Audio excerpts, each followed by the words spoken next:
1969, Conversation with Gene. Well, Captain, wasn't that a fine dinner? The best part was having dessert with your girlfriend.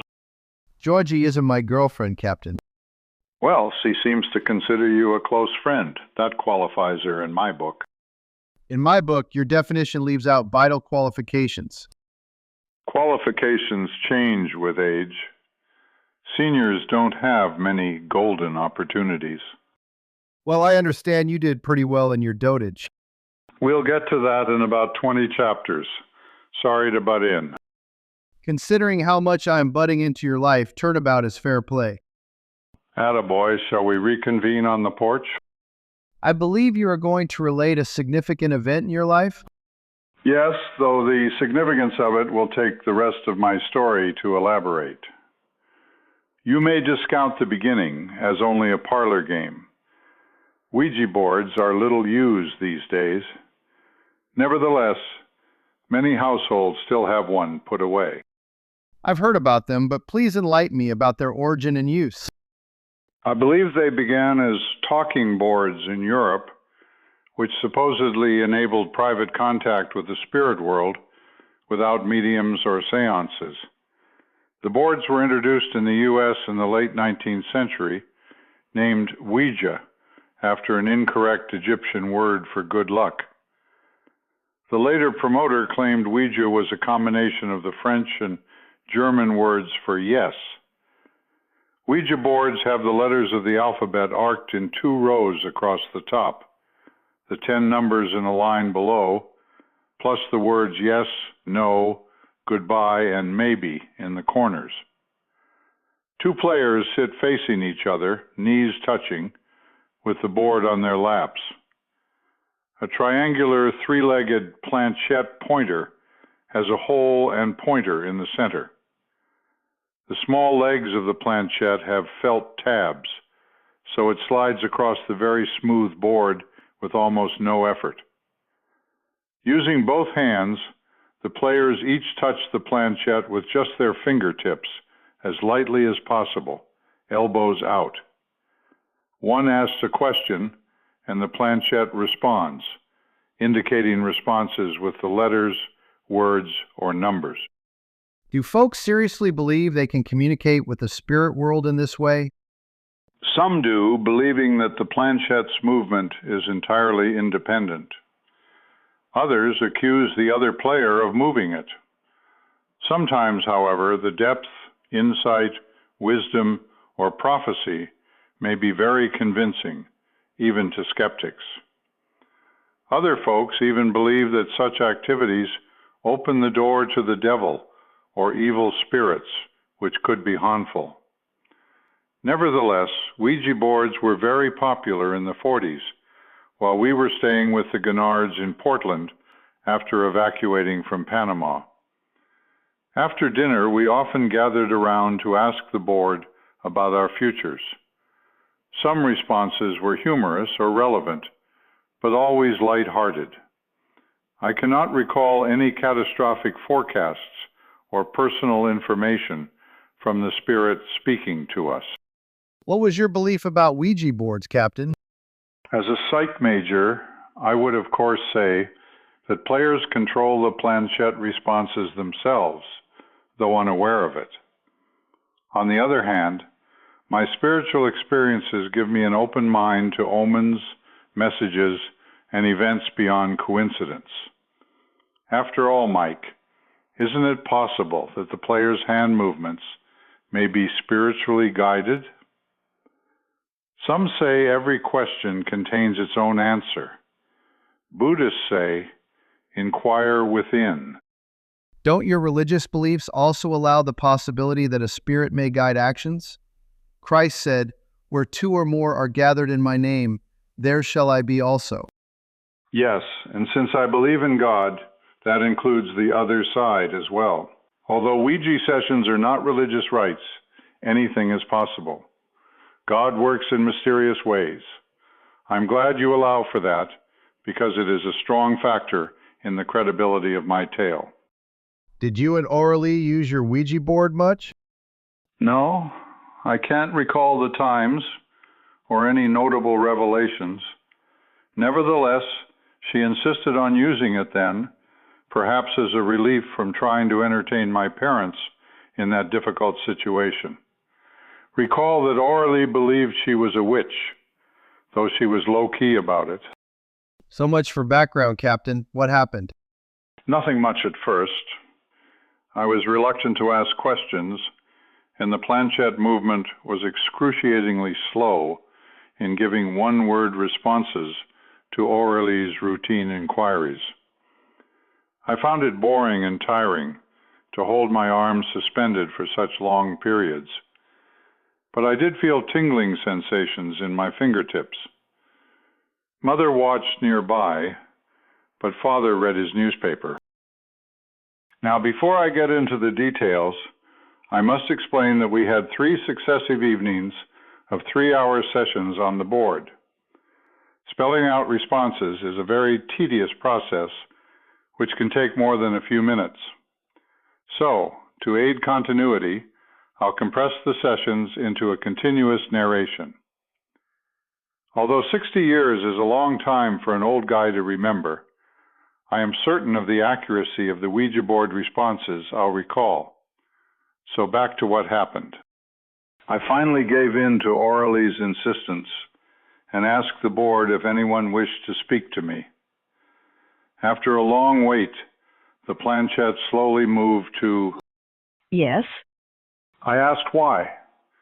The planchette spelled out. You need me. I recalled the turmoil of circumstances during the divorce from your mother and Orally's pregnancy. So I facetiously asked where this spirit was in 1955. I was away. I'm sorry. The seriousness took me aback. I asked if this visit was voluntary or assigned. You need me. I asked where she was. Ether. Defined as an imaginary substance regarded by the ancients as filling all space beyond the sphere of the moon and making up the stars and planets. An oddly archaic term if Orally was manipulating the responses, wasn't it, Captain? I thought so too. This was not the Orally personality I'd known for 20 years, and the spirit was responding in first person. So I asked who was speaking to me. Jean. I asked if this were someone I knew in life. Yes. Then it struck me, this was my mother's deceased sister, Jean? Yes. To recall the realization chokes me up even now. This couldn't be Orally's work. She had not known Jean or my feelings for her. Is this a good point to review your prior history with Jean, Captain? I suppose, but I'm having an old man's teary spell reliving the event, so I'll go slow. We can come back to it later if you wish. Let's press on. For my earliest memory as a small boy, there was something very special about Jean to me, which I was not able to define. Not that we were close. I only saw her on the rare family gatherings. Then there were so many people, and I was just a seen but not heard kid. I don't recall speaking to her. How much older than you was she? About 8 years, I think. What was there about Jean that impressed you? She was very attractive in a plainly honest and serene way. But there was more to it, a feeling of familiarity and recognition. It wasn't until my late 70s that she revealed our connection. That should be exciting, but what happened to Jean? Jean had been married and divorced with a baby girl. When I saw her last, just before we went to Germany in 1949, I was 16, so Jean was in her early 20s and living in Boston, dating the shady owner of a nightclub where she worked as a cigarette girl and photographer. She and her boyfriend came to Portland for the family reunion, and we all drove to the old Hoyt family farm in the Galloway, where she, Mother, and I had our picture taken together. That was as physically close as we got. Of course. How was it that you didn't see her after that? We were in Germany a year later when Jean was found dead in her Boston apartment, in bed with the unlit gas stove turned on and the door unlocked. The police investigation ruled it a suicide, but the family believed it was homicide. Jean was not the kind to take her own life. So much for the review. Unless you have questions, let's return to 1969. Okay, where did your Ouija board conversation with Jean go then? I asked her if she was to remain in ether. They will decide. I asked who they were. I can't say. I asked if she had seen her mother there. Yes. Would she be one of those to decide? Yes. To me, this lent credibility to the possibility that we go through multiple lifetimes with some of the same people over again. When we rendezvous on the other side, there may eventually be a judgment about when and where we go next, perhaps to remain in the void of ether, reincarnation, or admitted into heaven. Does Jean's description of her circumstance in ether seem similar to purgatory to you, Captain? That depends on your Catholic definition of purgatory, Mike. I'm not a religious scholar, nor any longer a member of the Catholic Church, so I can't speak authoritatively. But purgatory is believed by many faiths beside Catholicism, often without using the name, to be a process of purification or temporary punishment in which the souls of those who die as baptized believers are made ready for heaven. What is your definition? I concur with yours, and I agree that may well be what Jean calls ether, including her further revelation that they may decide we need to try again on Earth. So I asked if I have been here before. Her response, Stone Age, Crusades, and 1898. Fascinating. I hope you asked for details. No, at that time, I felt it was not practical to ask Jean for lengthy, laboriously spelled out, detailed narrative responses to questions. Instead, out of the blue, I silently asked if Nazira had been here before. No, she is new. She is fickle. Fickle? Another archaic term. So if Jean answered a silent question, it could not have been Aurelie's manipulations. If it wasn't Jean speaking, you moved the planchette. Did you ask many other questions silently? No, I stopped doubting Aurelie's motives, and Jean was so enthusiastic that the planchette nearly flew out of our hands, even before asking a question at follow-on sessions. Hello, Manuel, dear. It was clear that neither Aurelie nor I were in charge of the planchette. What next? I asked Jean if she committed suicide. No, it was an accident. Had God spoken to her? Yes. What did he say? I can't say, but he loves you all very much. I guess ether isn't a bad place then. What next? I asked if she could see my future. Yes, but you can change it. Some say that 80% of our behavior is programmed at birth, so I was glad to know that the program could be changed. I asked if she could influence my future. Yes.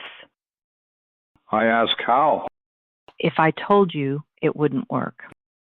Very interesting, Captain. What did you take that to mean? That she had limitations which would be too obvious to me if she explained.